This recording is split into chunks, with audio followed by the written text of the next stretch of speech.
The Corrs' debut album was an immediate worldwide success, but what was probably as important as that success was the band's involvement with the album, where they wrote or co-wrote all the tracks. Well, I suppose that's what happens, you know, when you... It's very, very important to pick the right producer who's going to stick faithfully to the essence of what your sound is, but also develop it and take it up to a higher level. That's very, very important. The record company at certain points might have wanted us to go in certain different directions. And you know, we take on board what they're saying. And maybe at times they might have had a point as regards some issues. And if we'd take that on board if we thought that there was a point to it all. But in essence, you got to be quite firm that, you know, but this is the sound, this is what we are, and this is what we reckon is going to work. And it's a gamble, and thanks be to God, it did work. Despite the general success, some vital markets remained stubbornly resistant to the Corrs. And as they prepared to record the second album, a host of songwriters and producers, such as Carol Bayer-Sager, Oliver Lieber and Glenn Ballard, were drafted in. Done, Forgiven, Not Forgotten with one producer. And we didn't have one producer for Talking Corners. And we went out to LA and we decided we'd work with a few people. Whether that was... when I look back, it was a harder process for us. It was a much, much harder way of doing it. We actually got a great record out of it, luckily. But I wouldn't advocate to do that again. I don't think we'd ever want to do that again. It was too difficult trying to create a sound on a record that's going to be consistent. It was hard. But then, you see, it was our second record, and we've had the success of Forgiven, Not Forgotten. You throw it in, you're going, okay, we gotta do another record. And you sort of just get stuck into it without really looking at it. How are you gonna manage this? But before that much-deserved success arrived, there was to be one more vital roll of the dice. A chance invitation to perform a version of Fleetwood Mac's Dreams that would send sales of the album into the stratosphere. I think this is how it happened. Tribute album. They were doing a tribute album to Fleetwood Mac, and there was a load of people on, a load of great people on it, and they asked us to do it. And we managed to get Dreams, which is just like one of the best songs they've ever done, I think, you know. And, you know, we decided to record it, and we recorded it very much like Fleetwood Mac at first, and then we thought, you know, this is wrong, you can't better what Fleetwood Mac have done, and it's too similar in a way, you know what I mean? It wasn't doing anything different to it, it was just a cover of it. And we worked with Oliver Lieber on it, and he took it to this other sort of dance, sort of techno area. And then with the mix of the violin, I think that's where people connected, because it was something very, very unusual to do that with that song.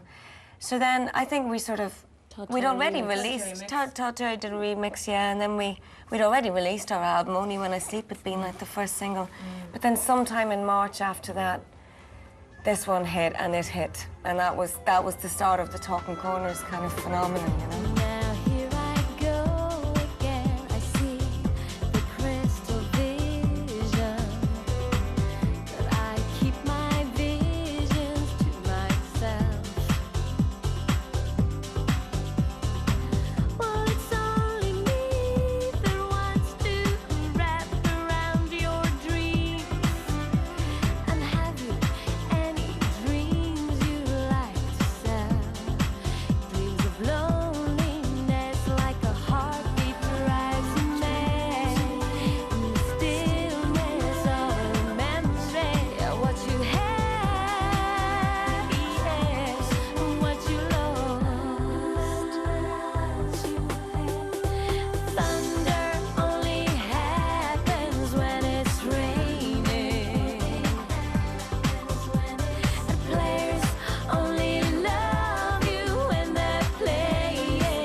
The success of the Corrs' Talk on Corners was the music industry's story of 1998.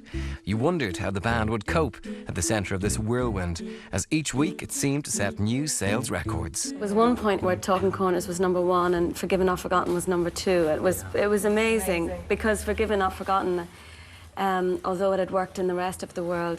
The UK, it had been pretty much very quiet, actually. Yeah, so it was amazing that the backlog then came in afterwards. Instead of getting swept away with it, you're actually striving for normality, and that's been swept away. Do you know what I mean? So that's actually what you're swept away is, just striving for back to reality, or coming home, going out meeting friends and just having that normal time, because we were out on the road for like ever. Yeah. I mean, when we look back, it was a long time, and you're bound to come off tours being a little bit kind of, okay, I need to go to the Spar now and get my bread and my milk. And how do I do that? Oh, yes. Yeah. You walk. You forget about it because you're on tour and you're in that zone. The first real studio follow-up to the phenomenon of talk on Corners was the 2000 album In Blue. In strictly commercial terms, it cemented the Corrs' success, but that success was sadly overshadowed by the death during its recording of the band's mother, Jean. Our mother died during the making of that album, so that's the kind of overwhelming memory of it, to be honest with you,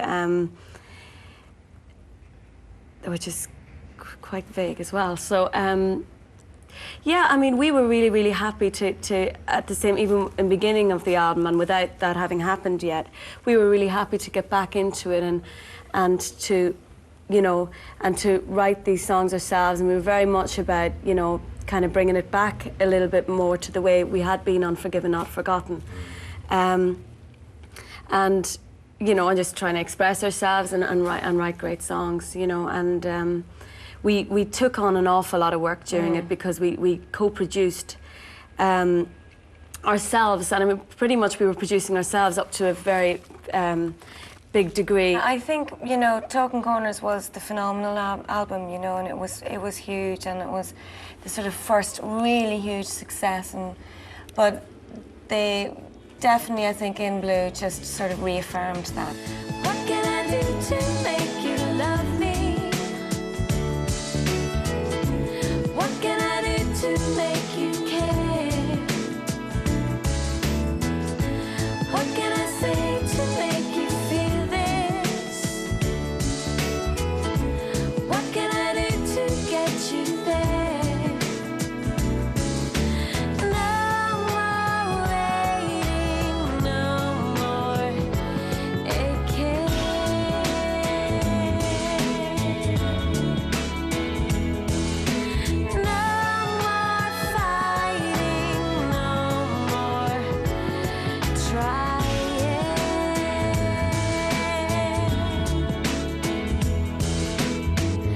Maybe there's nothing more to say,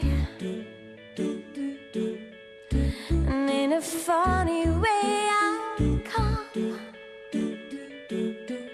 because the power is not mine. I'm just gonna let it fly.